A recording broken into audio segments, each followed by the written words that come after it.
Everybody's got a price for the $1 Million Man. Who's that kid? Nick. He looks like Beaker from Muppets.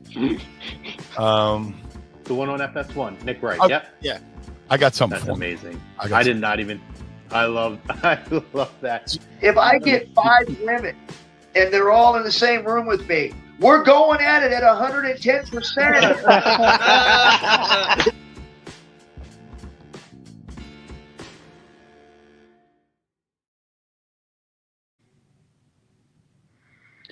Welcome in, everybody, for this week's edition of the Lazy Booking Podcast here on A2D Radio. I am Chrome. I'm joined by my co-host, Eric the Archer. What's up, brother? Hey, Chrome. How's everything going? Good, man. Good, man. Good to have you on again. Big week this week. But first and foremost, let's show a little love and pay some bills to Specialized Physical Therapy. You can find them in Burlington and Cherry Hill, New Jersey at their physical locations, or you can find them on the web at that site there. Any aches, pains, long-lasting, or new physical issues you have going on, let him and his award-winning team assist you and get you on track on a program to get you back to a better you at specializedphysicaltherapy.com. They are sponsoring our opening topic. We got lots to talk about, Eric, but how can we not kick this show off with the big event of the weekend? WWE makes its debut on ESPN, which sounds like it's going to be a cluster, but making their debut on ESPN with WWE Wrestlepalooza, and we make the statement here. WWE Wrestlepalooza will exceed expectations. Agree or disagree? So wherever you're at, Facebook, X, Twitter, YouTube, please comment, like, subscribe, share the show out, set your alerts, and we really, really want to hear from you guys and get your opinions on this as well. We're also going to talk about, as you can see on our ticker line at the bottom here, we're going to touch on NXT Homecoming towards the end of the show and the hot conversation that's been coming out over the last day or so about both companies, TNA and WWE, believing that Joe Hendry is going to officially make the jump, even though he's essentially on NXT television every week anyway. Sounds like he's going to be a contracted superstar sooner than later. But let's dive into this, Eric. Agree or disagree that WrestlePalooza will exceed expectations? So, again, thank you, everybody, for joining us. So, big event Saturday, big weekend for wrestling fans. You got not only WrestlePalooza, but you also have AEW All Out that's happening in the afternoon. I do think that WrestlePalooza is going to exceed expectation, and I'll tell you why. First off, this is the first event on ESPN. I think it's going to be very critical for them. Well, first off, making sure that fans can find this event, because you've seen them all today on ESPN on First Take. I think Cody Rhodes was on today. Yes, he was.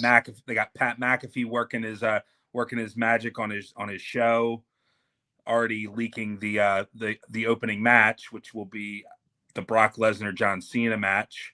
So I do think that the goal right now is to make sure that people know where to find it, whether it's through their cable provider that has the ESPN Unlimited, or in cases like myself, you're going to have to pay that $30 to go watch this thing. But I think WWE is really banking on people doing that, especially those without the providers that are carrying it.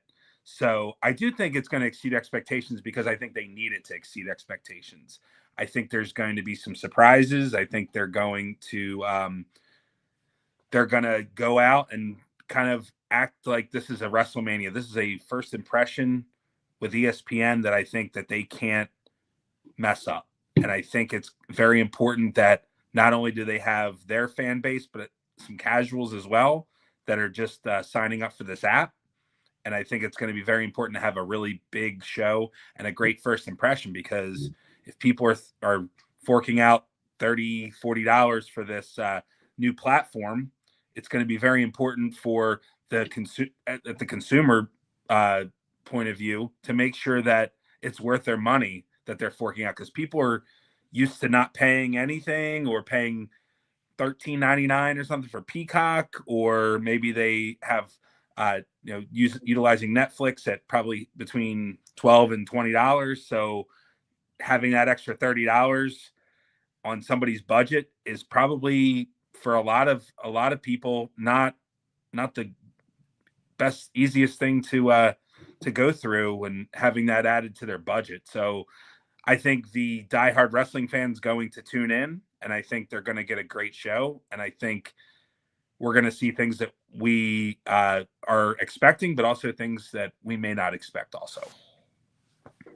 Yeah, listen, I think it's a star-studded show, top to bottom. You really look. I mean, you're getting, obviously, the John Cena Farewell Tour. You're getting John and Brock. That's huge.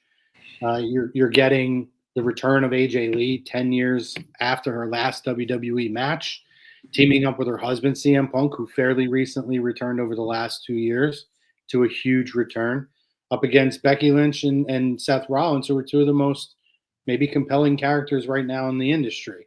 And then, you have, I think, a match that could steal the night in Iyo and Stephanie Vaquer, because, I mean, you talk about two of the best women's wrestlers in the world, or just in general wrestlers in the world. And then you have the return of the Usos reunion, so to speak, teaming up against The Vision. And obviously you have Cody and you have Drew McIntyre. So, it's a compact show. It's 5 matches, which we love. These marathon shows tend to be a little bit much. But I like that they've kept with the formula, it seems, over the last year or so with these non-major events. And I say non-majors, and, we talk about the big 4, maybe big 5 if you include Money in the Bank, of not having a million matches on the card, right? These other PLEs that they have, or paper. I still want to call them pay-per-views. I know, I do that too. Yeah, but listen, they packed it. They were going up against All In. All In shifted its start time. AEW because of, and it's got to be because of this. They could say it's not, but it is. It is. I mean, WWE was throwing the big guns at you, and they go and bring AJ Lee back. So, listen, I think because it's not one of the major PLEs, and typically this time of year there tends to be a lull in the creative and the programming. I think that even though it is a packed card in terms of the talent names, I do believe that the expectations might be slightly low on this. So I do expect this match, or this card, to exceed the expectations going in. I think I'm intrigued to see what a John Cena match against Brock Lesnar at this iteration of his career is going to look like. And obviously, listen, you're getting the Usos a reunion. You're getting, returning superstars. It seems like an exciting card. I do think it's going to be more of an advancement of everything. So, we'll see. But yes, I think it'll exceed expectations. Typically, these are the kinds of cards that do, where you think, we talked about the last one, right, Eric, where we thought Clash in Paris would be a little bit more of a throwaway, and it wasn't. So I think we're looking at the same thing here. And this is also, this is where we start hitting the bewitching hour to start getting towards Survivor Series, which then leads you into Royal Rumble, right? I look at Survivor Series as almost like the season finale, so to speak. So we'll see. The only thing I don't agree with everything you said, I think the only thing is, I think there are huge expectations from the company standpoint as far as this event goes. This is ESPN. Everybody knows what ESPN is. Everybody knows what it's about. It's the worldwide leader of sports. And now that WWE is now with ESPN, I believe that the company is really looking for a big number here and getting a huge first impression with this ESPN platform. I think this is a really big show for internal for WWE, for the fans. I think also looking at, you're putting John Cena and Brock Lesnar in this PLE, and Drew McIntyre and Cody Rhodes might be the third third match out of the 5 or maybe 6 from what we're here, what I'm seeing online. Those are the match. That's the third match rank that people want to see. I think, everybody's anticipating the mixed tag, but Cody and Drew has kind of been a forgotten part of the story, or part of this PLE, because of the return of AJ Lee and the anticipation of the Cena Farewell Tour continuing with the Beast. So I think it's going to be something that they're looking at. This isn't a throwaway show to them, and I don't think that the company sees it that way, and I don't think the fan base should see it that way either. I think they're really going to go all out here. And we're going to talk about some of the matches. I feel like there's definitely opportunity to see some people that are not advertised to be added to this show, to add that extra excitement and add that value to this PLE. Yeah, I agree. I mean, great point. ESPN, this is a big moment. ESPN has done their due diligence to back this thing. It has been promoted to death. They've beaten the horse a million times over, whether it was commercials, having John Cena, doing an ESPN commercial to promote it. And then obviously on all of their big shows, Get Up, First Take, the Pat McAfee show, having their talent appear on these shows. And I have to say, ESPN does a really great job of covering this stuff. And it is, they do. It is interesting to me to see, like, case in point today, you had Cody Rhodes on, he was on both shows, but particularly on First Take with Stephen A., who we know is a wrestling fan. But to hear him and Ryan Clark interact, and Ryan Clark has some great questions too. Or to see, what's his name? Lou, help me out here. I'll come back. On ESPN? Yeah. Louis Riddick. There we go. Louis Riddick. Oh, yeah. When Louis Riddick, gets pumped. Yeah. And, you could tell he follows the storyline because the things that he says, whether he's a part of a segment when a superstar is on, or maybe it's the segment after they reference something, or the promo runs and he makes a statement. It's always interesting to see, remember when we were kids and being a wrestling fan was you were almost like a closet wrestling fan, or you had your friend, your group of friends that were. Mm-hmm. Yeah.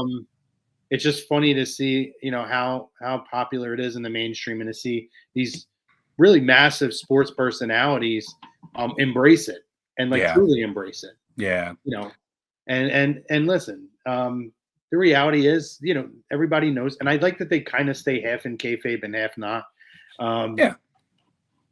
People aren't dumb, but the appreciation that they show for the WWE superstars when they're on there, whether it was Bianca Belair, whoever it was, it's always just very fascinating to me and enjoyable to watch. So I agree with you. If they do not deliver on this show, then it is their fault.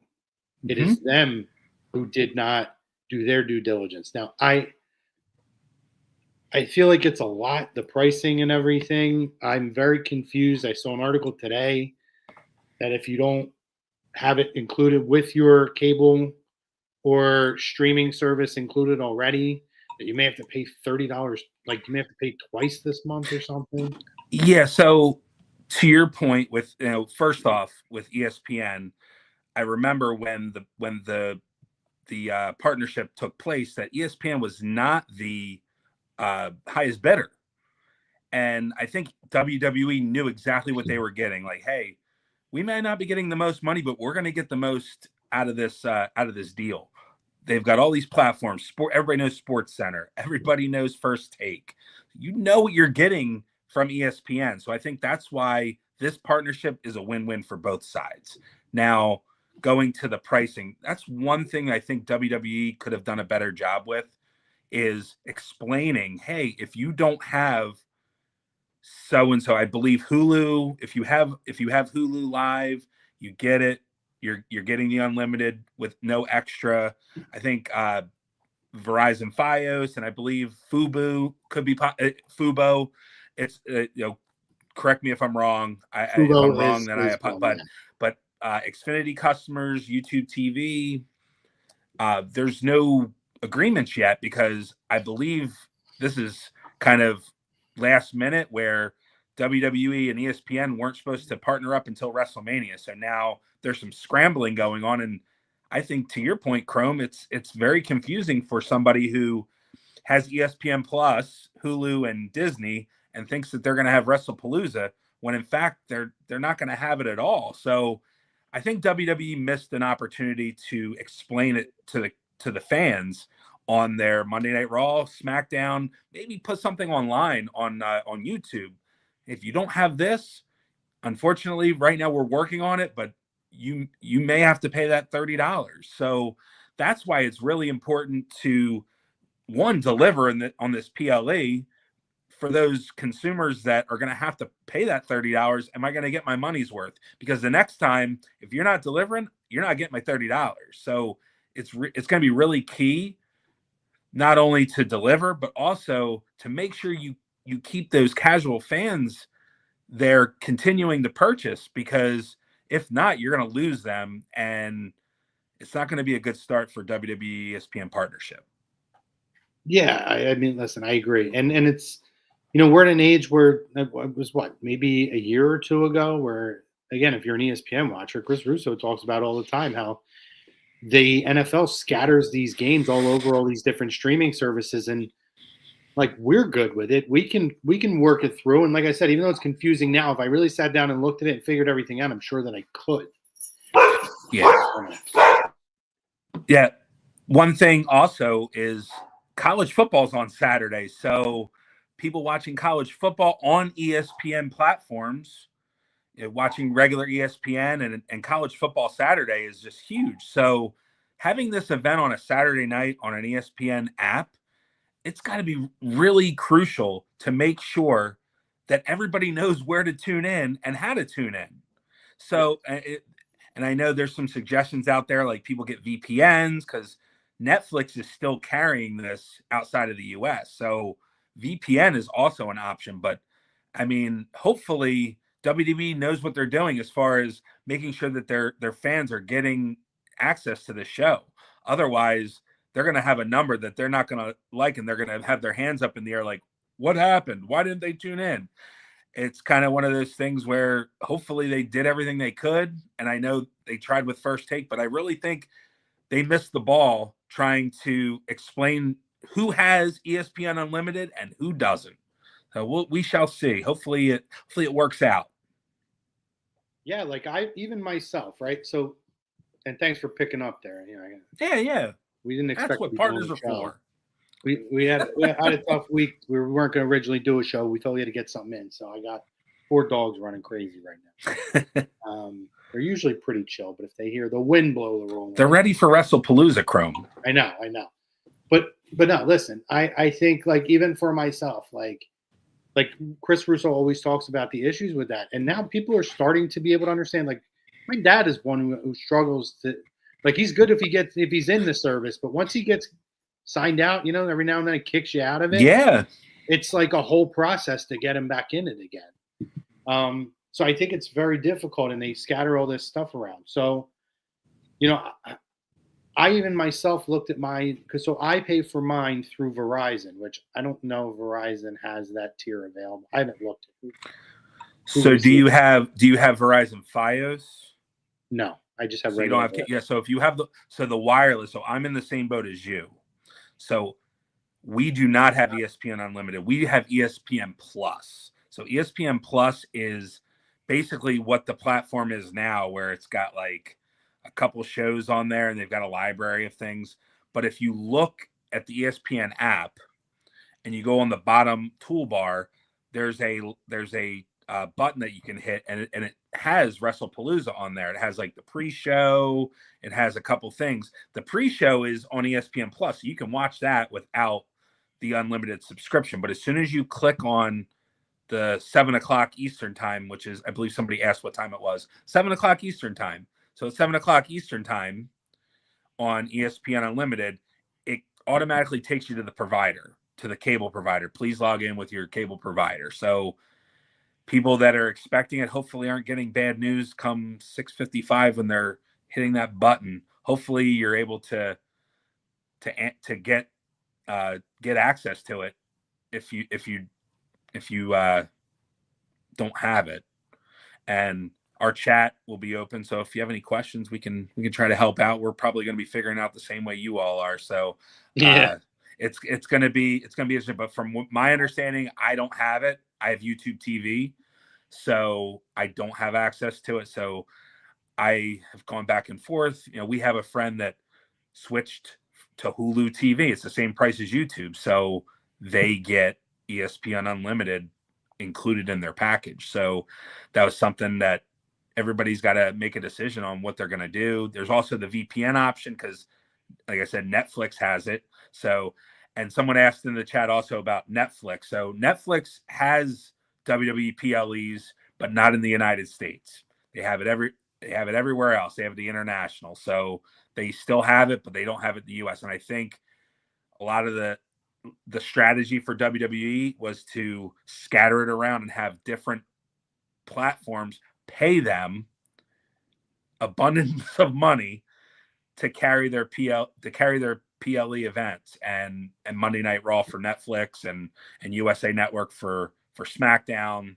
So it's a lot of different moving parts, but it's a different money streams from all these different avenues. So it's smart business, I believe, but for the consumer, it really stinks. Yeah, it does stink. I mean, we're saying, you know, you dropped it in. I think it was you. Somebody dropped in earlier in our private chat that it looks like which event? I think Elimination Chamber is going to be in Italy. So everything's going to be international now because they're going to pay a premium dollar to bring the product over. So we'll still, you know, the U.S. will be the, you know, Raw and SmackDown place. We're gonna learn right away. Like, I think, you know, Saturday is going to be the first test. Like, hey, this is where we're at, and then hopefully some of these streaming platforms. I'm hearing YouTube could be in agreement soon, and I'm sure Xfinity will be right behind it. But Saturday will be interesting. Yeah, it's going to be interesting to see how it goes. Yeah, unfortunately, with what's crazy, and we're not going to deep dive into this. We're going to jump into the card in a second. I do want to make this quick statement as maybe even a food for thought for next week if somebody wants to bring it back up. But, you know, we talk about how, you know, TKO is in this debt. But what's wild to me is, like, WWE is not, in terms of that entity of the business. They're continuing to make money.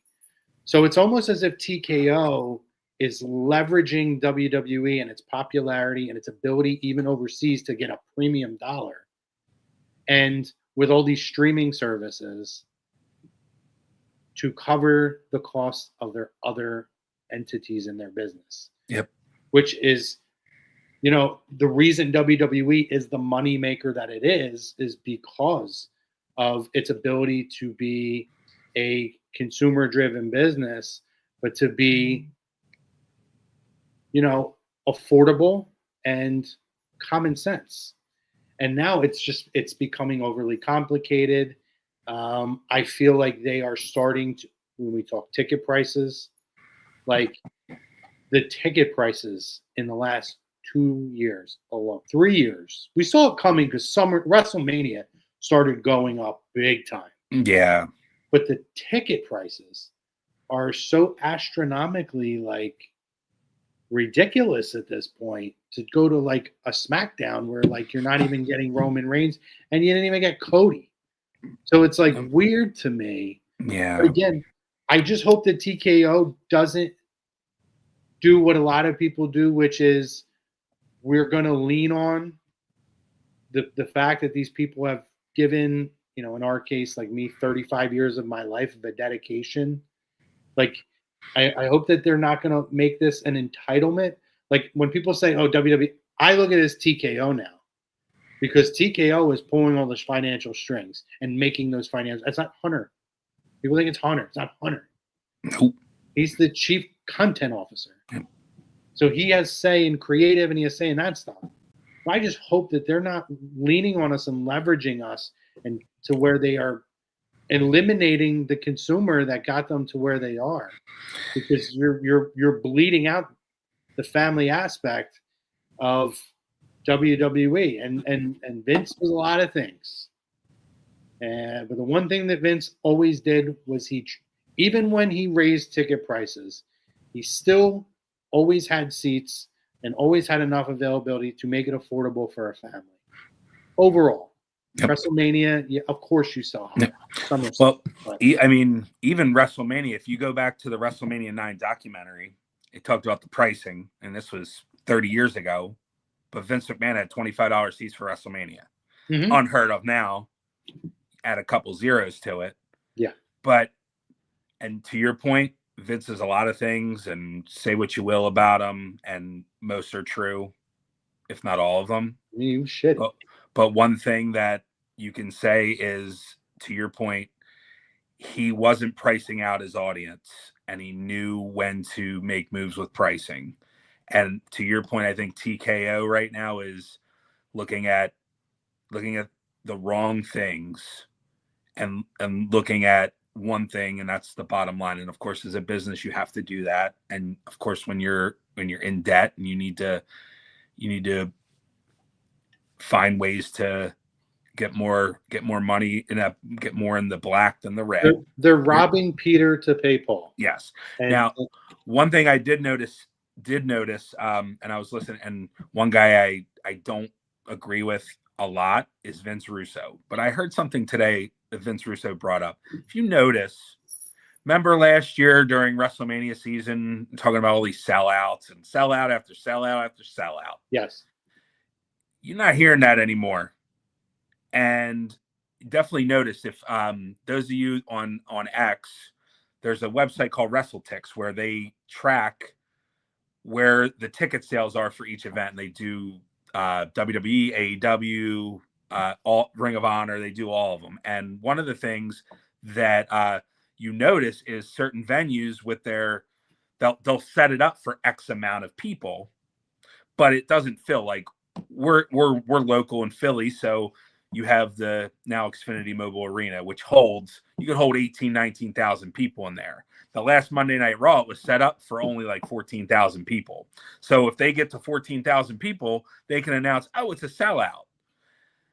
And then if they need a little more, they can expand it a little bit. But that's just some of the things that you're starting to see.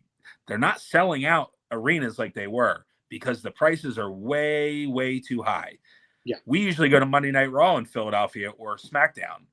And I haven't gone in years. Our group of friends, like the prices are just like for the, and it's not to take away from the talent because there's some really good talent, but right now, prices are just too much. And then you got to pay parking, then you pay food and all that stuff. It adds up, especially if you want to take your children who aren't going to pay attention to half of it probably anyway. I'm dying to take Christina to an event, but and she wouldn't want me to spend that money right now.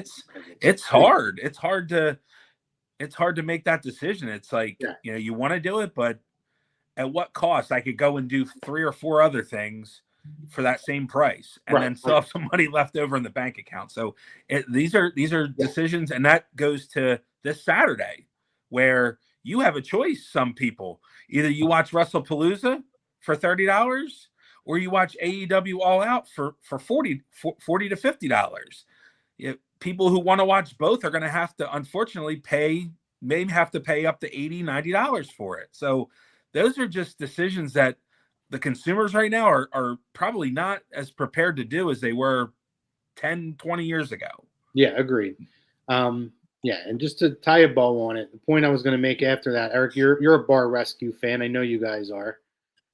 So I look at when I watch an episode of Bar Rescue and I see they have a business owner who, they own this bar and they own that bar and they have like 2 or 3 bars. And so they're taking the money from one bar and they're basically they're running the one business like shit, but because the other one's successful, they're taking that money, putting it into that. But it's not helping. It's just stopping the bleeding. It's bullshit. So again, and then Taffer says, you're a failure. Yeah. So again, we are what we are with that. Opening match, we've already heard about. I don't think we need to dive too much into it because we've already talked about what the expectation of it is. Who do you got here? You got Lesnar, you got Cena. I think we're going to get Cena winning this one. I think he's going to get beat up pretty much the whole match. I think it's going to be kind of like Suplex City from SummerSlam, where he's just beat up, but somehow he finds a way. I can't see Cena not winning this one by hook or by crook. Maybe it's a roll up. Maybe it's probably a fluky type win, but it's a win. Yeah, I think the same. I think Cena wins this match. I would be shocked unless there ends up being some sort of a surprise. Maybe with a main event, I could have seen that happening, but obviously This is not the main event. I'm imagining the tag team match would be the main event. That's what I'm thinking too. I think, like I said, Cody and Drew, unfortunately, are going to kind of be, kind of lost in the shuffle. And I think that's a really great opportunity kind of going into that match. I guess we'll go into it. Sure. Yeah. I think Cody's going to win this match, but I think this is a great opportunity for Drew McIntyre. He's kind of been lost in the shadows a little bit in these last few months. Not that he hasn't been doing anything, but he's kind of, he had the match with Jelly Roll and Randy Orton at SummerSlam, and he's kind of, been kind of just in the weeds a lot of guys have recently. So I think it's a great opportunity for him to really show what he's got still. He delivers pretty much every time he's out there. And I don't think this is the last time we're getting this match. I think, to your point at the beginning, a lot of this will continue probably. But I think Drew's going to put a nice performance out there, and this match has a chance to steal the show for sure. Yeah, I think this will be a good match. Listen, they're not taking the title right off of Cody, so I thought they did a good job in taking him out, and honestly, unexpectedly, because nobody really knew that he was having another child. Right. And filming a movie. Yeah. So, I mean, they did a good job of taking him out for a few weeks, about a month. Having that little program with Randy to fill the void, build them up a little bit more coming off of the Jelly Roll program, 100%. But it has to be good. I'm concerned slightly that we are getting to the point where when is enough that Drew keeps losing the big one. I'm concerned that we're starting to approach the danger zone of that. I'm not quite there yet. It's getting there though. He's lost to almost every top guy in every top match since he won the title at WrestleMania in 2020, the pandemic WrestleMania. I mean, since then, he had a world title win. He's lost a lot of big ones. To your point, I think too. I might be in the minority for this. I loved the character that we have. I thought the heel turn kind of needed to happen. Mm-hmm. And it's almost like, he's a dick, but like he drops a lot of truth when he talks. So you're like, it's an interesting character. I do feel like we're starting to get to the point where it's dragging its feet a little bit for me. Yeah. And I feel like we need something to refresh the character. I don't know if it's another move to another show. I don't know that would help. I think they kind of did that already. He was Raw and then went to SmackDown. So I think it's kind of they've done that already. So and it's kind of the same old shtick. So I don't know. But I am a little bit concerned in the longevity of how this character is going. Drew is phenomenal. He still cuts great promos. And he's great online. He does a really nice job. That's part of why people, I think, respect him. Like he gets a reaction, but it's not always boos. He's getting cheered out there. He has the respect of the audience, but he loves to stir the pot, which he's so great at doing. Which he's just great. I hope that I know he's going to come out looking. They got to have him out looking strong, and I think kind of like we talked about with Cena, this could be a fact where Cody just gets beat beat to pillar to post, and but he winds up winning the match.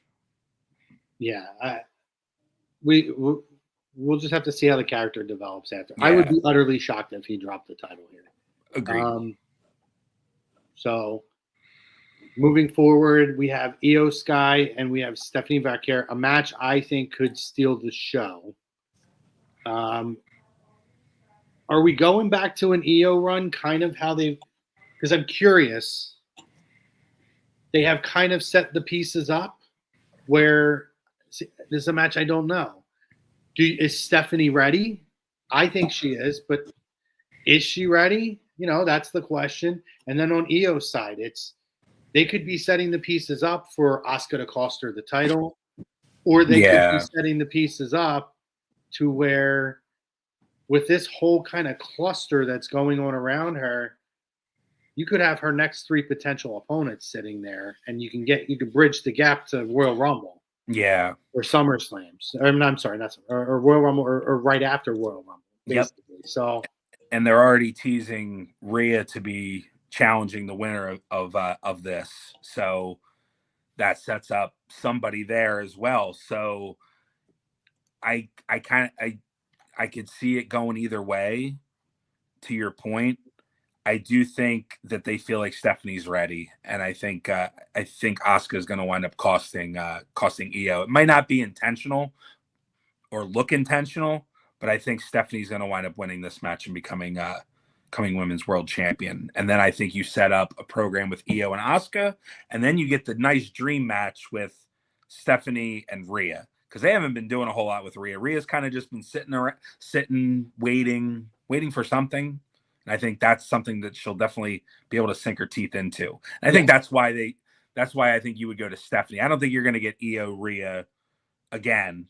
I think maybe they will, but I think a new matchup for Rhea is something that she can sink her teeth into, and it'll be great. Well, you could do Iyo and Rhea at WrestleMania and have Rhea finally get over Iyo, because she's never beaten Iyo.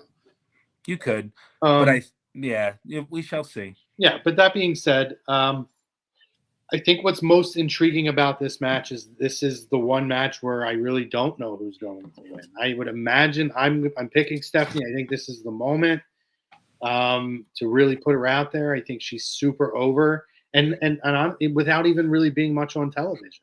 Right. She's just an incredibly talented superstar. That's why she was a big deal coming in.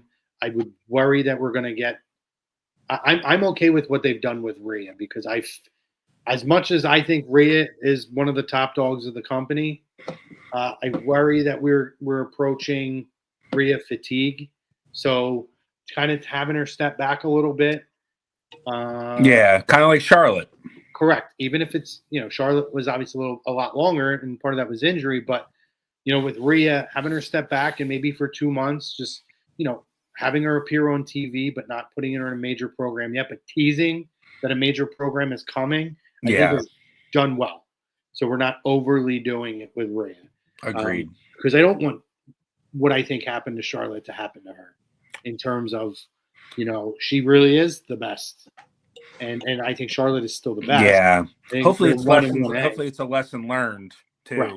Maybe it's kind of like, all right, well, we kind of saw it with the fans getting tired of Charlotte. Let's not let the same thing happen to Rhea, because she's just super over. You don't want to mess that up. Right. Yeah. Obviously, then we have what the hell match am I thinking? We have Usos versus Usos. That's what I was trying to think. The Usos in the Vision. Yeah.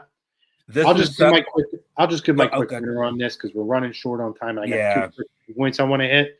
To me, cool to see the Usos back. I'm hoping it's one night only.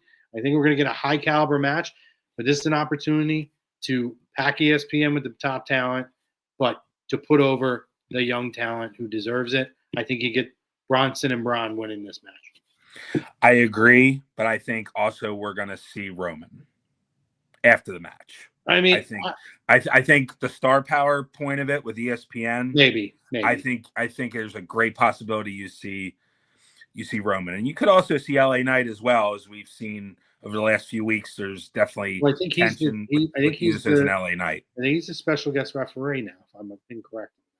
Is he? Oh, I did not know that. That was a recent announcement. I'll fact check myself. Well, that's the case. That puts another wrinkle in it. But yeah, I still think the Vision will win this match. And obviously, we've beat this match, this Homecoming, to death over the last week. So I'm going to be very short and sweet on this. I think AJ and Punk win this. This is to set up. This was to bridge a gap. It was to get star power on this show, and this was to set up. Obviously, a program, I think, between AJ and Becky, and I think AJ eventually will win the Intercontinental title. So, yeah, that'll probably be down the road, setting up a one-on-one match already. But I think AJ and Punk win this match. Yeah. I think you may see a little ring rust out of AJ, and that's expected. But I think Punk and Seth will carry this match for the most part, and Becky will get her licks in too as well. But I think we're gonna see Punk and Seth continue their feud, and then start the new one continue the new one with AJ and Becky, and set up that IC title match you were talking about. 100%. So we'll see how it goes. We'll obviously recap the show next week at our regular scheduled time on Tuesday. Let's hit topic number 2 here real quick. Just your quick thoughts and reactions. NXT Homecoming back at Full Sail University. I thought the presentation was tremendous, even having the old school intro, kind of like they used to do with the old school Raws, but with the new talent infused into it. Love the matches of legacy talent going up and or teaming to go against current talent. Backstage segments. Shayna Baszler making an on-screen appearance was super cool.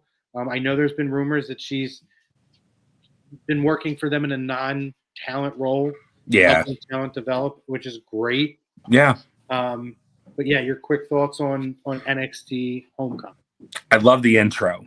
I liked how they brought the original NXT and brought it back, into the current flow. Even with like Regal and Ava, right? Like having them two have an on-screen moment. Yeah, that was pretty neat. And great to see. And we had Grayson Waller effect, and then we had a couple matches, a couple of the tag title match with Alexa and Charlotte, which was fun. You got HBK and Triple H. Triple H saying, "What if I want to come back?" Man, you ain't coming back. Go spit your water. But it was fun. It was fun that Trick and Mello teaming up. That was really good. That was great. Yeah. So, and then adding that Miz wrinkle into it, the current stuff. So, really fun show. Finn coming back and getting the old school Finn entrance. Yes. Cool. Yeah. That was against Alexis. Cool. Yeah. That was fun. And, I think they did a really nice job with it. It was cool to see them back at Full Sail. I didn't realize they hadn't been there in so long. Yeah. Which, is good. They're getting out there. It's getting more, it's getting more exposure out there. And it's, it just shows how successful it's been too. Look at all the talent that's come there now on the main roster, and even in AEW, you're seeing people thriving. So it's great, and hopefully it looks like they've got more talent to come for that main roster. Yeah, I mean, seeing the talent work with them, they hung with them, they put on a great show. You had obviously Charlotte and Becky also on the show. Charlotte and Alexa on the show. They really packed the show with a lot of talent. Yeah, they did really well. Really good stuff. Great mix. Final minute, and if you have to drop off after the minute, you can. I can do the wrap up here. But quick thoughts. Heavy rumor coming out the last day or so that TNA officials and WWE officials are 100% expecting now. I think Joe Hendry's contract ends at the very beginning of 2026 and will be a WWE NXT talent, or maybe not NXT. He might go main roster by then. Just your quick thoughts. Is this the big signing that we think it could be, or no? It definitely potential, and WWE definitely sees the potential in Joe Hendry, because he's essentially part of the NXT roster without even being an official NXT WWE superstar. He's still doing some stuff in TNA. I think he's feuding with Eric Young and his group, the cleanser, the cleaner, or whatever, or whatever he's calling himself now. So, it's an opportunity for him to, maybe that's his wrap up story, and then maybe then it brings him full time. But I think you've already seen, he's did WrestleMania, he did Royal Rumble. It's clear that WWE loves this guy, and they're using him as much as possible. So I think it's kind of a foregone conclusion that he's coming over full time. Yeah, agreed. I think, obviously from the comments we've heard from Shawn Michaels following his appearance at WrestleMania and at NXT, some of their events, then John Cena going out of his way to have a private conversation with him. It shows that this guy is somebody that WWE really sees as a big-time, prime-time player for them in the future. Definitely.